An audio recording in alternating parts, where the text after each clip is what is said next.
Isagi and Bachira. Awkward intimacy. It was something hesitant, something spontaneous, as if neither of them had thought about anything like that. The awkward pause dragged on as their faces froze literally a centimeter from each other.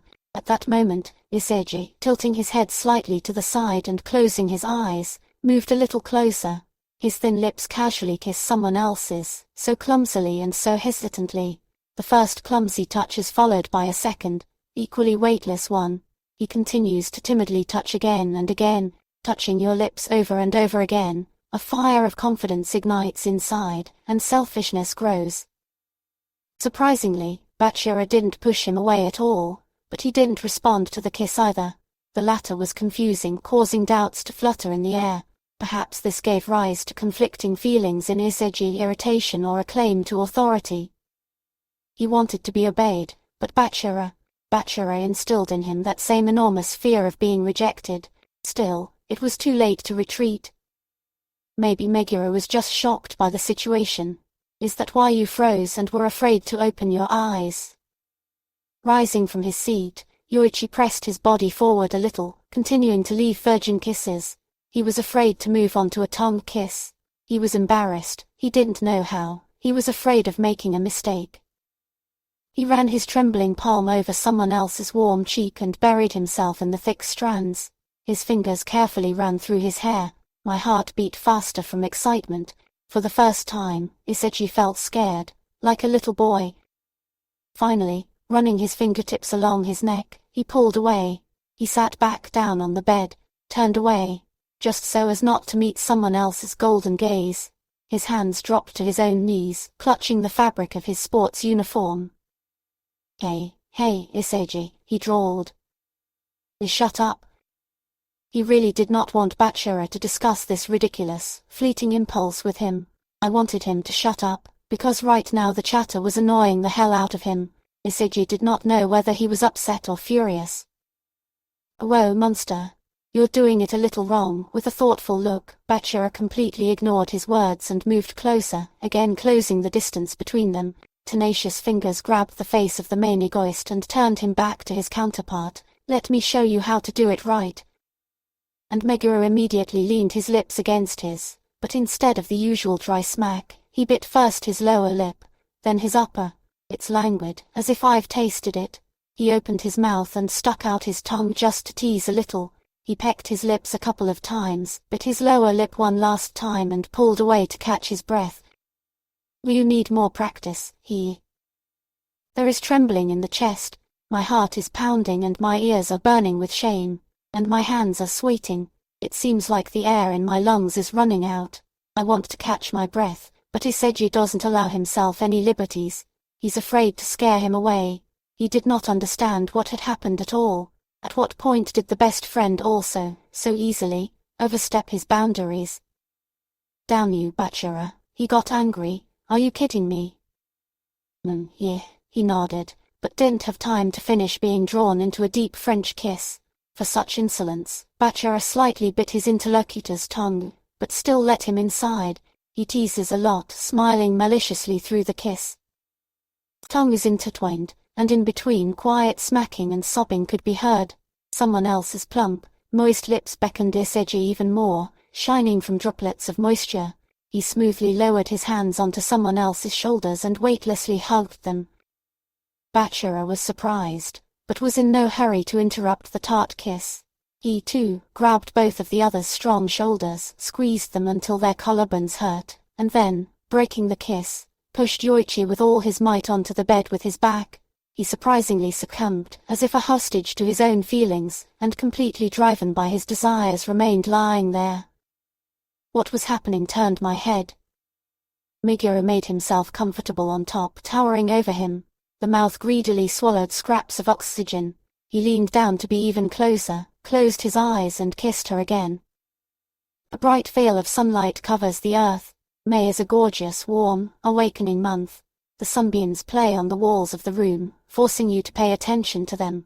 From the outside you wouldn't say that it looks magical, but looking at this rainbow warm morning picture you can't help but want to smile. Stop. No, somehow it's a mess. You also have to get ready for school. What time do you go there? Hooray, at least something makes me happy. Lessons start at 10:05. You can get dressed and play, but I still have to meet with Ryu and go to the store so as not to die of hunger, and if not from hunger, then not from the disgusting smelling fish cake from Aunt Gelia from the canteen. Okay. Sorry, Toy. I need to go to my beloved, although, honestly, Neji understands that Ryu doesn't know about this, but fuck him. He knows less and sleeps better, although, I think he will be delighted with this nickname. How can anyone bother with a lazy white seal so much? So Neji doesn't know how he was able to catch this bright sun in the dark, lunar corner of the stairs. The greatest pressure is felt by pain in his heart from the understanding that all the care that he is given, he cannot somehow react to it. What can I say to him? Ooh, thank you, Ryu. You are so kind and caring. Typical. No. If you think like that, then it's better than nothing, but damn, it's so difficult and dreary that it's better to just give up and fall into a warm, bright embrace if you think and wonder what the hell he represents for Ryu. And Ryu somehow doesn't care about the zero answer in his direction. It is important for him to protect his treasure. Treasure. Cute. But where did he find the treasure in it? If only a soft plush toy that you can only squeeze and feed. The purple crown is waiting for him at the crossroads, and not just waiting, but jumping and glowing with joy in order to attract all of Nega's attention to itself. Once, twice, and voila, they are carrying him in their arms again until he reaches 5. The smile never leaves his sluggish but kind face, and then Neji decides to ask directly about his title for him. Listen, Ryu.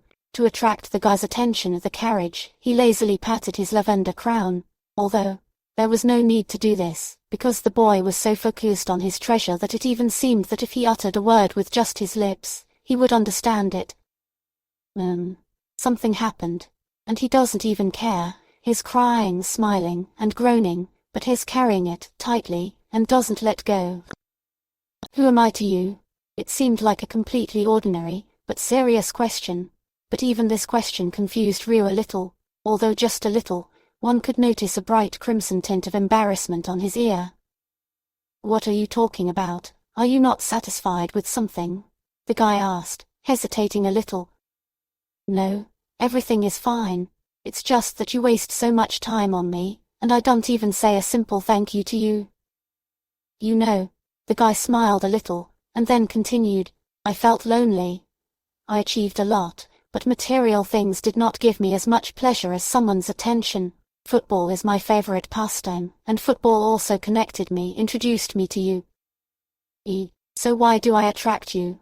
Football connection. The guy clarifies a little. No, you fool. You are my object of pride and the object to which I want to give all my time. Even when you are silent, it does not offend me. I just want to give you my care. To be sure of his words, Ryu looked at Neji, but then he went a little crazy. The alien pug was a little embarrassed by such a sensual expression that a slight blush appeared on his pale skin. Nega, what are you doing? This made Ryu himself blush a little. It is not every day that you see your loved one express such emotions, especially if it was you who provoked them. Ryu, maybe we can start dating, the white-haired man asked calmly and completely calmly. That's when the brain exploded. Only now Ryu. The boy was covered with goosebumps and embarrassment. Here you also eat it, all red like a lobster. How to stop this? By Nega, if this is a joke, then stop it. I am not kidding. Tell me, do you want it or not? Let's. The purple one answered a little questioningly, if not in the affirmative. Whoa, now you belong to me. See how fun it is. The white crown babbled with a grin as it clung to the body of its officially beloved person. Neji, there is such a moment, and you? Let's hobble along, we are almost there, with a peck on the lavender crown of the disheveled, embarrassed guy. You see. Let's get married. The guy hasn't even taken the first step towards a relationship yet, and here he is. Neji Dan. So they reached the top 5. Neji laughed at Ryu, and at this time Ryu wanted to kiss his beloved and kick his ass. And then what? I decided to play around. But he refused the second offer. What happened next is your imagination. And